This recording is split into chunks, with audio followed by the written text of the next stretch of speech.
పరిశుద్ధుడైన యేసుక్రీస్తు వారి నామములో ప్రభువుకు మహిమ కలుగునుగాక. ముందుగా శ్రోతలందరూ కూడా ఈ మెసేజ్ ద్వారా ఆశీర్వదింపబడుదురుగాక. ఈ యొక్క మెసేజ్ వారిని ఆలోచింపజేయునుగాక. యేసుక్రీస్తు యొక్క గుణాతిశయాలు ప్రకటన చేయడానికి మేము ఏర్పాటు చేయబడ్డ రాజవంశీకులైన యాజకురాండ్రం. ఆయన గుణాతిశయాలు ఇప్పుడు ప్రకటన చేస్తుండగా పరిశుద్ధాత్ముడు నాలో ఉండి మాట్లాడునుగాక. మానవ జ్ఞానం బంధింపబడునుగాక. పరలోకంలో నుండి మెసేజ్, హెవెన్లీ కనెక్టెడ్ మెసేజ్ ప్రజలకు అందింపబడునుగాక. నిరంతరము ప్రభు స్తోత్రార్హుడై ఉన్నాడు. ఆయన పాదములకే వందనాలు. ప్రభు మీరు మాట్లాడండి, మేము వింటాం. వినగల చెవులు, గ్రహించగల హృదయం మీ అద్వితీయ దైవత్వాన్ని అర్థం చేసుకునే జ్ఞానము దయచేయండి. దాసురాలు మరుగుపరిచి మిమ్మల్ని మయంపరచుకోండి తండ్రి. యేసు నామములో వేడుతున్నాను తండ్రి. Amen, amen. ఈనాడు మెసేజ్ సృష్టికర్త అనే అంశాన్ని గురించి చెప్తూ ఉన్నాను. సర్వసృష్టిని మనం చూస్తున్నాం. విభిన్నమైన ఆకృతులతో, విభిన్నమైన స్వరాలతో, మరి ఆకాశ సృష్టి కానీ, భూలోక సృష్టి కానీ, సముద్ర సృష్టి కానీ, పరలోక సృష్టి కానీ విభిన్నంగా ఉంది. తరువాత అవన్నీ కూడా ఒక క్రమశిక్షణలో సృష్టింపబడటం, క్రమశిక్షణలో నడిపింపబడటం మనం చూస్తూ ఉన్నాము. ఈ సృష్టికర్తను గురించి మరి ప్రకటించే ప్రామాణిక గ్రంథాలు ఎన్నో ఉన్నాయి. మా ప్రామాణిక గ్రంథం అయితే బైబిల్. సృష్టి ఆది నుండి మరి ప్రారంభింపబడిన ఈ గ్రంథం ప్రకటన గ్రంథం అనగా ప్రభు రాకడ వరకు చెప్తూ ముగింపబడింది. అయితే అనేక మతాలు ఉన్నటువంటి ఈ విషయంలో ప్రామాణిక గ్రంథాలే మతానికి మూలంగా దైవత్వాన్ని గురించి వివరించేవిగా ఉన్నవి. విభిన్నమైన పేర్లతో అవి రాయబడి ఉన్నవి. మరి వాటి వైపు నేను వెళ్ళడం లేదు, కానీ ఏ మతానికైనా ప్రామాణిక గ్రంథాలే మరి అవి కొరతగా ఉన్నవి. వాటిలో నన్ను విషయాలను వారు పఠించి ఎవరికి నచ్చినటువంటి ఆ గ్రంథంలో రాయబడ్డ ప్రత్యేకమైన ఒక మతం పేరును వారు పెట్టుకొని మూలాధారమైన ఆ గ్రంథాలు అనుసరించి భక్తి చేస్తూ ఉన్నారు. ఉదాహరణకు చూస్తే హైందవ సోదరుడు రామాయణం, భారతం, భాగవతం, ఉపనిషత్తులు, ఉద్గ్రంథాలు. మరి ముస్లిం సహోదరుడు చూస్తే వారైతే వారి గ్రంథం పేరు ఖురాన్ షరీఫ్. మరి అలాగే సిక్కు సోదరుడు వారి గ్రంథం పేరు గురు గ్రంథ సాహిబ్. అలాగే బౌద్ధులు, జైనులు, పార్సీలు, అనేక మతాలు వారి వారి గ్రంథాలను మూలంగా తీసుకొని అందులో రాయబడ్డ దాన్ని బట్టి వారికి నచ్చిన విధానంలో వారు ఎన్నుకొని భక్తి చేస్తూ ఉన్నారు. వారిని నేను విమర్శించడానికి ఇక్కడ కూర్చోలేదు, కానీ సృష్టికర్త అయిన ప్రభు క్రీస్తు అనగా క్రీస్తు ఎవరు, యెహోవా ఎవరు, ఆత్మదేవుడు ఎవరు అన్న ప్రశ్న అనేకుల్లో లేవనెత్తబడుతూ ఉంది. సృష్టి ఆది నుండి చదివినప్పుడు మీకు అది అర్థమైంది. ఈ గ్రంథంలో లిఖితమైనటువంటి విషయాలు నేను చదువుతాను, తర్వాత బోధిస్తాను. ఈ గ్రంథము ఆదికాండం అనే శీర్షిక నుండి ప్రారంభమైంది. ఆదికాండం మొదటి అధ్యాయాన్ని నేను ఇక్కడ మీ ముందు చదువుతూ ఉన్నాను. ఆదియందు దేవుడు భూమి ఆకాశములను సృజించెను. భూమి నిరాకారముగాను శూన్యముగాను ఉండెను. చీకటి అగాధ జలములపై కమ్మి ఉండెను. దేవుని ఆత్మ జలములపై అల్లాడుతుండెను. దేవుడు వెలుగు కమ్మని పలకగా వెలుగు కలిగెను. వెలుగు మంచిదైనట్టు దేవుడు చూచెను. దేవుడు వెలుగును చీకటిని వేరుపరచెను. దేవుడు వెలుగునకు పగలనియు చీకటికి రాత్రనియు పేరు పెట్టెను. అస్తమయము ఉదయము కలగగా ఒక దినం ఆయను. మరియు దేవుడు జలముల మధ్యన ఒక విశాలము కలిగి ఆ జలములు ఈ జలములు వేరుపరచబడుగా కాని పలికెను. దేవుడు ఆ విశాలమును చేసి విశాలమునకు క్రింది భాగమును విశాలమునకు పై భాగమును ఆయన చేశాడు. పై భాగాన్ని ఆకాశం అని, క్రింది భాగాన్ని భూమి అని పేరు పెట్టాడు. దేవుడు ఆ విశాలం అనగా పైగా ఉన్నదానికి ఆకాశం అన్నాడు, ఆకాశానికి క్రిందిగా ఉన్నదాన్ని భూమి అన్నాడు ఆయన. తర్వాత దేవుడు ఆకాశం క్రిందనున్న జలములు ఒకే చోట కూర్చబడి ఆరిన నేల కనబడుగా కాని పలుకగా ప్రకారమైన. దేవుడు ఆరున నేలకు భూమి అని పేరు పెట్టెను. జలరాశికి ఆయన సముద్రం అని పేరు పెట్టెను. అది మంచిదని దేవుడు చూచెను. దేవుడు గడ్డిని విత్తనములిచ్చి చెట్టును భూమి మొలిపించునుగాక.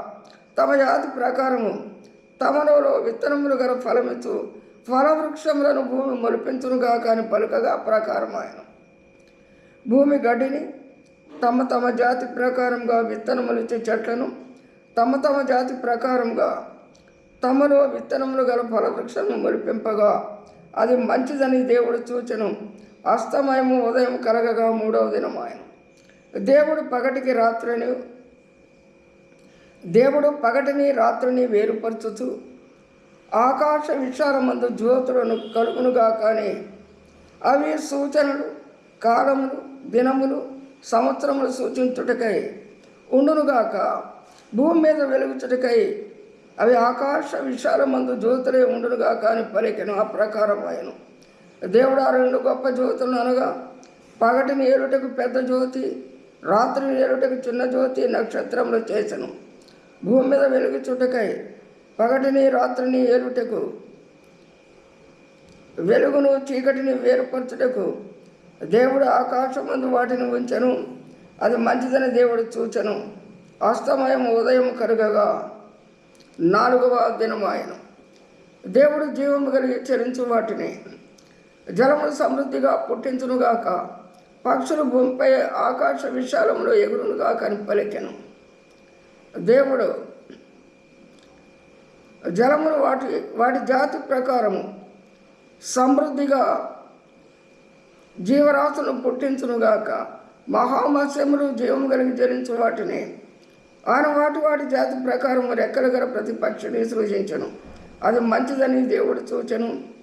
దేవుడు మీరు ఫలించి అభివృద్ధి పొంది సముద్ర జలముల్లో నిండి ఉండుడని మత్స్యములను పక్షులు భూమి మీద విస్తరించునుగా కానీ పలికెను. వాటిని ఆయన ఆశీర్వదించను. అస్తమయము ఉదయము కలుగగా ఐదవ దినం ఆయన. దేవుడు వాటి జాతి ప్రకారం జీవం గల వాటిని అనగా వాటి జాతి ప్రకారము పశువులు, పురుగులు, అడవి జంతువులు భూమి పుట్టించునుగా కానీ పలికెను. ఆ ప్రకారం ఆయన. దేవుడు ఆయా జాతుల ప్రకారం అడవి జంతువులు, ఆయా జాతుల ప్రకారం పశువులు, ఆయా జాతుల ప్రకారం నేలను ప్రాకు ప్రతి పురుగును చేసెను. అది మంచిదని దేవుడు చూచెను. మన స్వరూపమందు మన పోలికగా నరులను చేయుదము. వారు సముద్రపు చేపలను, ఆకాశ పక్షులను, సమస్త భూమిని దాని మీద ప్రాకు జంతువులన్నింటినీ ఏలుదురుగా కని పలికెను. దేవుడు తన స్వరూపమందు నరుని సృజించెను. దేవుని స్వరూపమందు వారు సృజింపబడి స్త్రీని గాను పురుషుని గాను వారు సృజింపబడి దేవుడు వారిని ఆశీర్వదించెను. ఎట్లనగా మీరు ఫలించి అభివృద్ధి పొంది విస్తరించి భూమిని పండించి దాన్ని లోపరుచుకొనుడి. సముద్రపు చేపలు, ఆకాశ పక్షులు, భూమి మీద ప్రాకు ప్రతి జీవిని ఏలుడని వారితో చెప్పి నేను ముఖాముఖిగా ఈ గ్రంథాన్ని చదివాను. అది అవసరం. ఇది సృష్టించాడంటే అది ఎప్పుడు సృష్టించాడు? నరునెప్పుడు, మనుషులనెప్పుడు, జంతువులనెప్పుడు, పశువులనెప్పుడు, సముద్రాన్నెప్పుడు, భూమినెప్పుడు, ఆకాశాన్నెప్పుడు, ఆకాశ జ్యోతులనెప్పుడు అని వినేవారికి ఎవరికైనా, ఈ గ్రంథములో పరిచయం లేని వారికి ఎవరికైనా ప్రశ్న ఉదయించవచ్చును.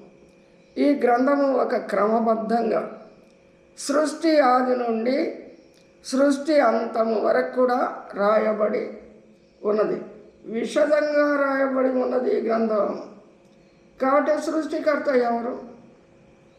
కొందరేమో ఇదంతా అదే పుట్టింది, మరికొందరేమో ఫలానా, మరికొందరేమో కాదు ఫలానా, ఇంకా కొందరేమో కాదు ఫలానా. ఏదైనా ఉండొచ్చు, ఏ గ్రంథం ఏదైనా బోధించవచ్చు. దాని గురించి నాకు ప్రశ్న లేదు, విచారణ లేదు, విచారం కూడా లేదు. బైబిల్ ఏం చెప్తుందని నేను పిలువబడ్డటువంటి దేవుని చేత పిలువబడ్డ బిడ్డగా, ఒక ప్రవక్తగా, ఈ యూట్యూబ్లో ఒక సెలబ్రిటీగా, తరువాత జీసస్ బ్లెస్సింగ్ కాన్ఫరెన్స్ కాల్కి ఫౌండర్గా ఉన్నా.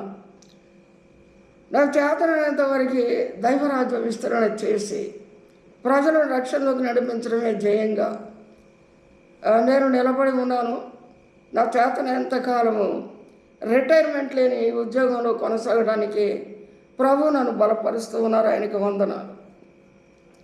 ఆయన ఏం చేశాడో చూడండి. జనముల మీద ఆత్మలాడుతుందంటే యెహోవా దేవుడు ఎవరు? యేసు ప్రభు ఎవరు? ఆత్మ ఎవరు? ముందు జనముల మీద అల్లాడే ఆత్మగా ఆయనే మనకు పరిచయం అవుతున్నాడు. దేవుని ఆత్మ జలములపై అల్లాడుతుండే. తొలి పరిచయం ఆత్మగానే ఉంది. తరువాత యేసుక్రీస్తు జననాన్ని గురించి చెప్పినప్పుడు మన కుమారుడు ఉదయించెను, మనకు శిశువు పుట్టెను, కుమారుడు ఉదయించెను, ఆయన భుజం మీద రాజ్యభారం ఉండును, ఆశ్చర్యకరుడు, ఆలోచనకర్త, బలవంతుడైన దేవుడు, తండ్రి యొక్క దేవుడు. తండ్రి మానవునిగా క్రీస్తుగా జన్మించాడని ఈ వాక్యం చక్కగా రుజువిస్తుంది. తర్వాత పరిశుద్ధాత్మ, మొదట ఆత్మగా కనపడ్డాడు కదా, ఆయన ఆత్మే కదా. ఆత్మ క్రీస్తు, పరిశుద్ధాత్మగా ఇప్పుడు మన హృదయంలో ఉంటున్న తండ్రి అయిన దేవుడు, కుమారుడైన దేవుడు. మరి పరిశుద్ధాత్మ అంటే ఇద్దరిలో సంచరిస్తూ మానవుల్లో క్రీస్తు రూపంలో హృదయాంతరంగంలో ప్రవేశించబడే ఆత్మ. అది తండ్రి అన్న, కుమారుడన్న, ఆత్మ అన్న త్రియేక దేవుడు. ఆయనే తండ్రి అయిన దేవుడు అని ప్రభు జన్మించినప్పుడు ఆ శిష్యుని గురించి చెప్పబడింది. ఆయనే ఆత్మని, జలముల మీద అల్లాడిన ఆత్మ. అదే ఆత్మ తండ్రిగాను, కుమారునిగాను, పరిశుద్ధాత్మగాను త్రియేక దేవునిగా ఉంది. ఆయన వేరు, ఈయన వేరు, ఈయన వేరు కాదు. బైబిల్ దాన్ని రుజువు చేస్తూ ఉంది. ప్రభువే ఆత్మ. ప్రభు ఆత్మ ఎక్కడ ఉండను అక్కడ స్వాతంత్రం ఉండను. ఆత్మ ఎవరట? యేసు ప్రభు. యేసు ప్రభు ఎవరట? తండ్రి అయిన దేవుడు. కాబట్టి ఆ యొక్క సంశయాన్ని మాని గ్రంథాన్ని ఆధారం చేసుకుందాం. ఇక మనం వద్దామండి, సృష్టిని గురించి మనం మాట్లాడదాం.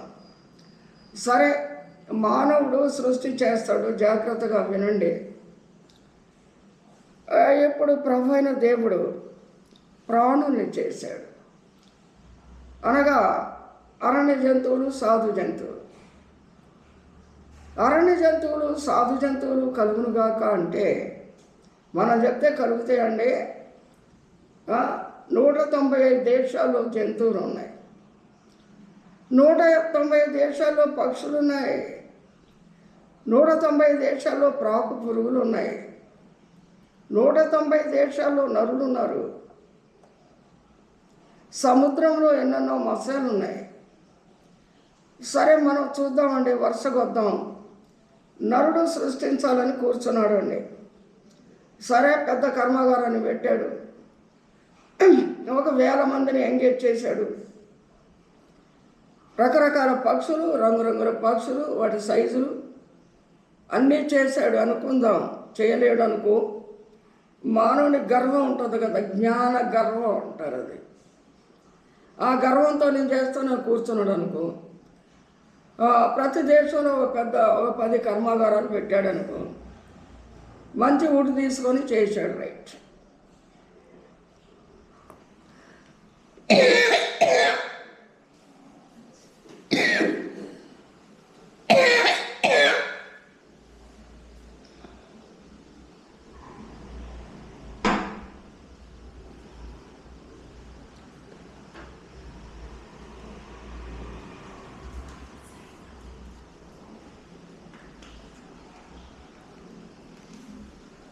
నువ్వు ఇక్కడ కూర్చో.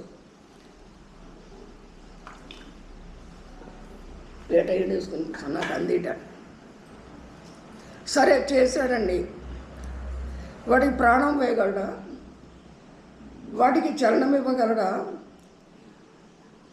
వాటికి స్వరం ఇవ్వగలడా? వాటి మనోకేంద్రంలో జ్ఞానం ఇవ్వగలడా? అవి శాశ్వతంగా ఉండకుండా కాల గమనంలో అవి నాశనం అయిపోతాయి తెలుసా?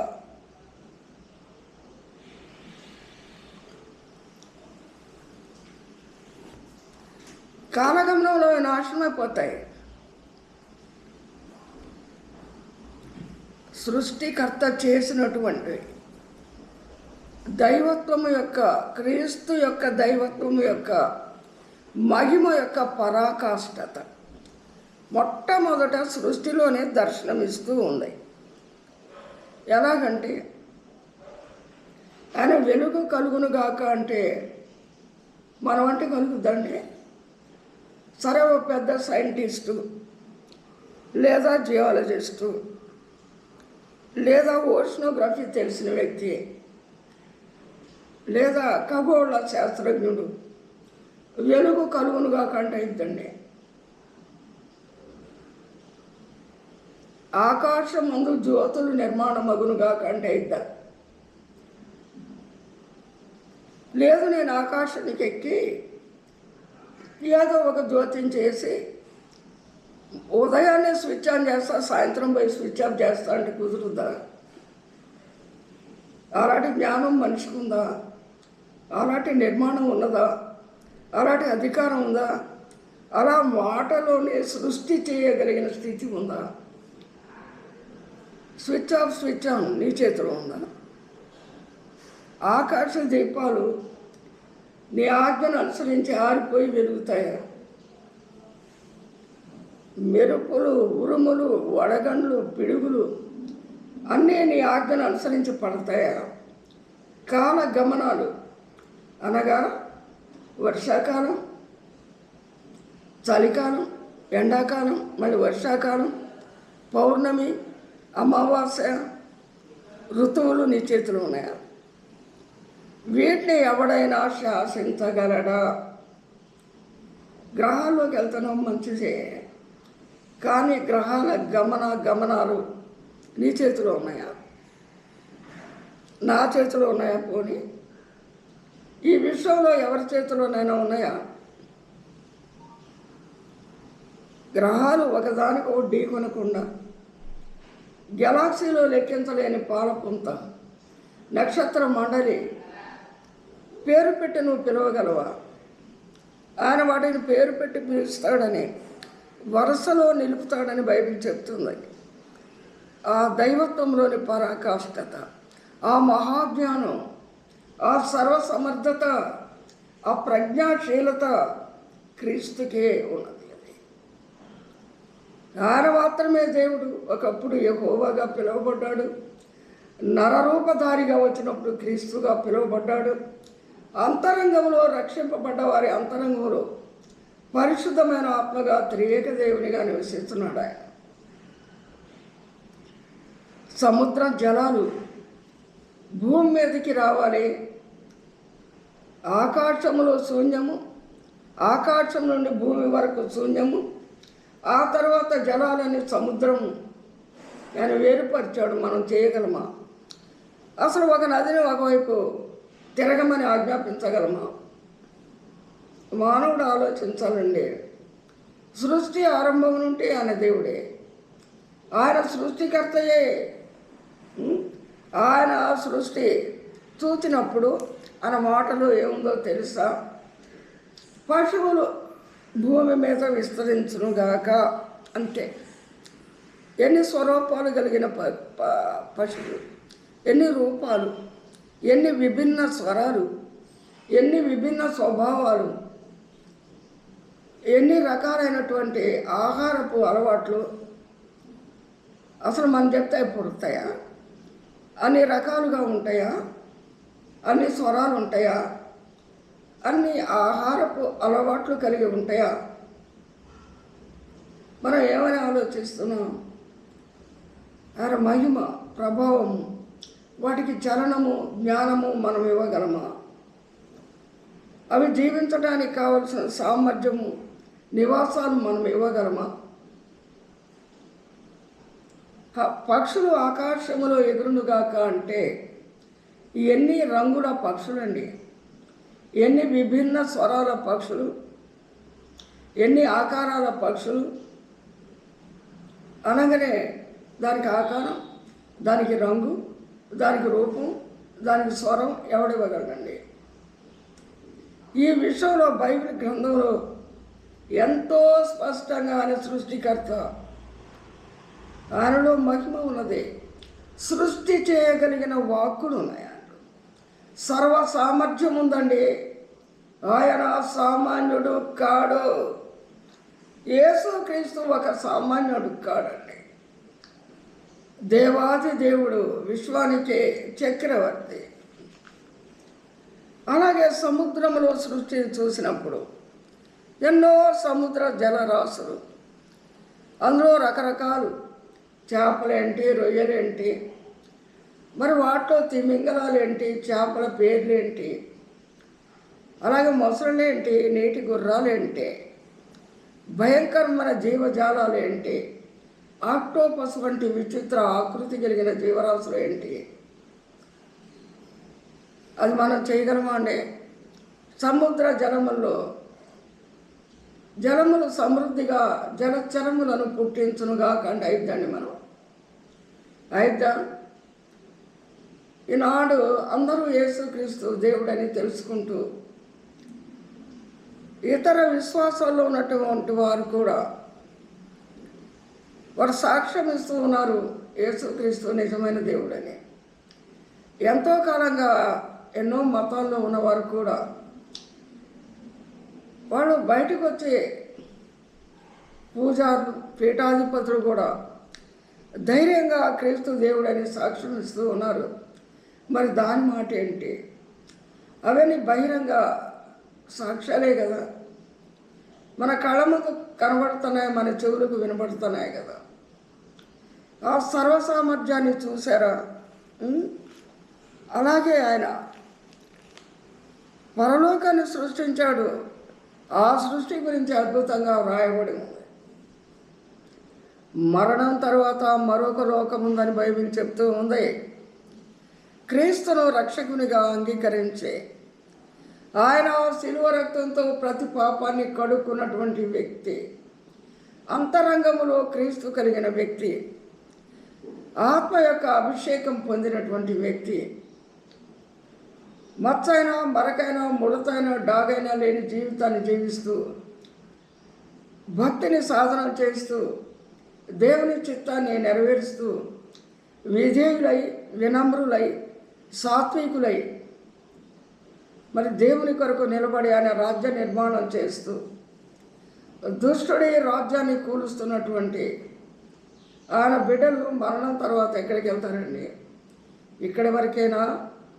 కాదండి, మరొక అద్భుతమైన లోకాన్ని, పరలోకం అనే ప్రపంచాన్ని ఆయన సృష్టించాడు. బైబిల్ ఇలా చెప్తుందండి. అవంతా చెప్పడానికి టైం లేదు కనుక ప్రకటన గ్రంథం కావాలంటే మీరు చివరి గ్రంథమైన ప్రకటన గ్రంథాన్ని పఠించండి. బైబిల్ ఇలా చెప్తుంది. రోగమైన, మరణమైన, చింతైన, సైతానైన, ముసలితనమైన, దుఃఖమైన, ఆకలైన, దాహమైన లేని సంతోష రాజ్యాన్ని, ఇవి ప్రవేశించలేని సరిహద్దును ఆయన నియమించాడు. సైతాను రాలేనటువంటి రాజ్యం అది. ఆ సృష్టి అలా ఉంది. పరిశుద్ధులు ఉన్నారు, దేవదూతలు ఉన్నారు, ఆరాధనా స్థలాలు ఉన్నాయి, జీవ జలాలు ఉన్నాయి, జీవవృక్ష ఫలాలు ఉన్నాయి. అద్భుతమైన కని విని ఎరగని మహారాజ్యం అది, పరలోక రాజ్యం. దాన్ని ఆయన సృష్టి చేశాడు. ఎవడండి? రోగం కానీ, మరణం కానీ, సైతాన్ కానీ, దుఃఖం కానీ, ముసలితనం కానీ, ఆకలి కానీ, దాహం కానీ, రోగం కానీ, సైతాన్ కానీ లేని రాజ్యాన్ని ఎవరు సృష్టించగలరు? ఏ మానవుడైనా నాకు తెలిసినంత వరకే ఏ గ్రంథంలోనైనా ఇలాంటి సృష్టి ఉంటే ఉండొచ్చేమో, కానీ ఇలాంటి సృష్టి ఉన్నవి. దోజగే జన్నతే అని మన ముస్లిం సహోదరులు అంటారు. మరి మన హిందూ సహోదరులు యమలోకం ఉందరా పరలోకం ఉందంటారు. ఓ చక్కని మాట మీతో మాట్లాడాలని నేను ఎంతగానో ఆశిస్తున్నాను. అసలు ఈయన ఏ స్వరూపం ఏంది, ఏ రూపం ఏంది? కొందరు ఏదో ఒక రూపాన్ని చేసుకొని మానవుడే తన చేతులతో చేసుకొని దాన్ని ఆరాధిస్తున్నాడు. దాని గురించి విమర్శించడానికి ఇక్కడ కూర్చోలేదు నేను. అసలు ఈయన ఏంటి అది కూడా మనకు తెలియాలి కదా. ఈయన రూపాలు ఏంటి? ఈయన పరిశుద్ధాత్మ. ఈయన యొక్క రూపము జలముల మీద అల్లాడిన ఆత్మ. మానవులందరూ అంటారు పరమాత్ముడు పరమాత్ముడు పరమందున్న ఆత్ముడు అంటారు, కానీ భూమి మీద ఆయనకి అనేక రూపాలు వీళ్ళే తయారు చేస్తారు. చెప్పేటప్పుడు మాత్రం పరమాత్ముడు పరమాత్ముడు అంటారు. ఆయన ఆత్మస్వరూపే పరిశుద్ధమైన ఆత్మ. అంతేకాదు అగ్ని స్వరూపుడైన ఆత్మ, సత్యస్వరూపి అయిన ఆత్మ, వెలుగు స్వరూపి అయిన ఆత్మ, త్యాగ స్వరూపి అయిన ఆత్మ, క్షమాస్వరూపి అయిన ఆత్మ, ఉపకారాత్మ, ప్రార్థనాత్మ, ఆరాధనాత్మ, విజ్ఞాపనాత్మ, కరుణలు అందించు ఆత్మ, కృపావరములు ఆత్మఫలములనిచ్చు ఆత్మ, బలవంతుడైన ఆత్మ, తీర్పు తీర్చు ఆత్మ, పాపములు దహించు ఆత్మ, సాతాను తలను సిలువలో చిత్తగొట్టిన ఆత్మ. ఇలా ఆత్మస్వరూపి. ఇన్ని ఆత్మల కలయికండి. యేసు ప్రభు, యెహోవా దేవుడు, పరిశుద్ధాత్ముడు ఒకటే. వారు ఇన్ని ఆత్మల కలయిక. మనవాడిని కళ్ళు, నోరు, ముక్కు, చెవులు, చేతులు, కాళ్ళు, నడుము, తుండ్లు, తొడలు, మోకాళ్ళు, పిక్కలు, మడిమలు, గుండె, కార్జము, స్ప్లీన్, ఊపిరితిత్తులు, కిడ్నీలు, జీర్ణావయవాలు, మర్మావయవాలు, తల వెంట్రుకలు, గోళ్ళు, పుర్రె, పెద్ద మెదడు, చిన్న మెదడు, వీటి కలయిక మనం. మరి ఈయన చూడండి ఎన్ని ఆత్మల కలయికు. మానవుని కొరకు ఈ ఆత్మలన్నీ కార్యరూపంగా అవసరాన్ని బట్టి పనిచేస్తాయి. ఎప్పుడు సాతాను దహించాలో అప్పుడు అగ్ని ఆత్మ వస్తుంది. ఎప్పుడు మానవునికి సత్యాన్ని బోధించాలో అప్పుడు సత్యస్వరూపైన ఆత్మ వస్తుందండి. ఎప్పుడు మానవుడు క్షమాపణ అడుగుతాడో అప్పుడు క్షమాస్వరూపైన ఆత్మగా వస్తాడు. ఎప్పుడు మానవుడు కన్నీరు కారుస్తాడో కరుణను అందించే ఆత్మగా వస్తాడు.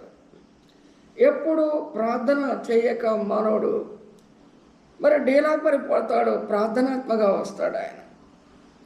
ఎప్పుడు మానవుడు విజ్ఞాపన చేయలేడు మనలో నుండి విజ్ఞాపన చేయటానికి విజ్ఞాపనాత్మగా వస్తాడు.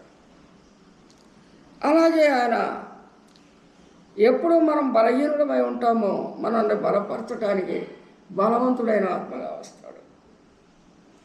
ఎప్పుడు పాపంలో ఉంటామో పాపాన్ని దహించు అగ్నిగా వస్తాడు. ఎన్ని ఆత్మలు!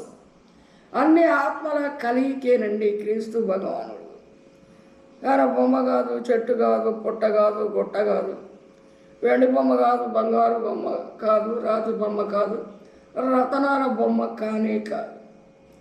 ఆయన ఆత్మస్వరూపి కనుక ఆయనను ఆరాధించువాడు ఆత్మతో సత్యమును ఆరాధించాలి. మరి ఆయన ఆత్మ మన శరీరం కదండి. నన్ను అడుగువానికి నిశ్చయముగా నా ఆత్మను అనుగ్రహిస్తానని ప్రభు అయిన దేవుడు లూకా 11:13 చెప్పాడు. నన్ను అడుగు వారికి నిశ్చయముగా నా ఆత్మలో భాగం ఇస్తా, నా మహిమలో భాగం ఇస్తా, నా యొక్క రాజ్యంలో స్థానం ఇస్తాం, ఆఖరికి నా సింహాసనం మీద కూడా కూర్చొని ఇస్తాం. ప్రవర్తన నియమవాడండి. ఆయన చెప్పాడు, మిమ్మల్ని మీరు తగ్గించుకోవాలా, చంటి బిడ్డల వంటి మనస్సు కలిగి ఉండాలా, ఆజ్ఞలు పాటించాలా, ప్రథమ స్థానం మీ హృదయాల్లో నాకు ఇవ్వాలా, మీ ప్రవర్తన అంతటి నా అధికారానికి ఒప్పుకోవాలా, శాస్త్రం నీతి కంటే పరిసయ నీతి కంటే మీ నీతి ఎక్కువగా ఉండాలా, ఇతర శిలువను దింపగా వెనుతిరిగి చూడక గమ్యం వరకు సాగాలి. మీకు తోడుగా నేను ఉంటాను, భయపడవద్దు. మీ యావత్ బాధల్లో నేను బాధనందు వాడను. మీకు సహదాసుడను, సహచరుడను, అంతరంగ నివాసిని. బిడ్డ మరి 10 నెలల్లో ఉండి బయటకు వచ్చేస్తే క్రీస్తు మనతో ఏకాత్మగా, మనతో ఆత్మ శరీరంగా, మనతో మన ప్రాణంతో పెనవేసుకున్న దేవునిగా, మన శ్వాసకు ఆధారంగా, మన జ్ఞానానికి ఆయన జ్ఞానాధారంగా, మన చలనానికి ఆధారంగా, మన మాటకు ఆధారంగా అన్నీ ఆయన నుంచి వచ్చినాయి కదండి. ఈ కొద్ది మాటలు చెప్పి ముగించాలని, మిమ్మల్ని విసిగించాలని నేను అనుకోవటం లేదు. చాలా కాలం తర్వాత మళ్ళీ వచ్చాను. మరి ఈయన గుణాతిశయాలు ప్రకటించాలన్నదే అసలు ఆయన ఏంటి, ఆయన ఏం చేశాడు, ఏం చేయగలడు. ఒక్క శ్వాసలో నుంచి ఇవన్నీ ఇచ్చాడు కదండి. నాసికారంధ్రంలో ఊపిరి వదిలాడు, అంతే కదా. ఆ ఊపిరిలో నుండి మానవునికి బాహ్య అవయవాలు, అంతరవయవాల్లో చలనము, జ్ఞానము, రక్త ప్రసరణ, శ్వాస, ప్రతి అవయము పనిచేయగలిగిన తీరు, ఇవన్నీ ఎక్కడి నుంచి వచ్చినాయి? ఆయన శ్వాసలో నుంచి సృష్టి చేయగలిగిన శక్తి వచ్చింది. ఆయన ఆత్మలో భాగం ఇచ్చాడు మనిషికి, జీవాత్మను చేశాడు. అవయవాలన్నీ క్రమబద్ధంగా తన వలె రూపుదిద్దాడు. అసలు ఒకప్పుడు మట్టి మనిషే కానీ మరణం అన్నమాట ఆయన చెప్పలేదు. తిరుగుబాటులో మరణం వచ్చింది, శాపం వచ్చింది. దాన్ని కొట్టివేయడానికి ఆయన నా రూపం ఎత్తి శిలువలో వాటిని కొట్టివేశాడు. తిరిగి తనతో బంధుత్వాన్ని, కుమారత్వాన్ని నెలకొల్పాడు. దేవుడు ఈ వాక్యమును దీవించునుగాక. ఆమేన్. పరిశుద్ధుడైన తండ్రి, జీవాధిపతి అయిన ప్రభువా, వాక్యం మీది, సెలవిచ్చిన వారు మీరు, దాసురాలు మీ కుమార్తె. ఎంతమంది విన్నారో అందరూ రక్షణలోకి రావాలా. వారిని సృష్టించింది ఎవరు? ఈ సృష్టికి మూలాధారం ఎవరు? ఆయన యొక్క స్వరూప స్వభావాలు ఎట్టివి ప్రజలు గ్రహించిన తండ్రి, నాయన పాదాల దగ్గరికి వచ్చి పానార్పణంగా పోయబడి ప్రాణ ప్రతిష్ఠ చేసే ఆకర్షణ, ఆహ్వానము మీరు దయచేయండి అయ్యా. యేసు నామంలో వేడుతున్నాం తండ్రి, ఆమేన్. దేవుడు మిమ్మను నిరంతరం ఆశీర్వదించునుగాక. ఆమేన్.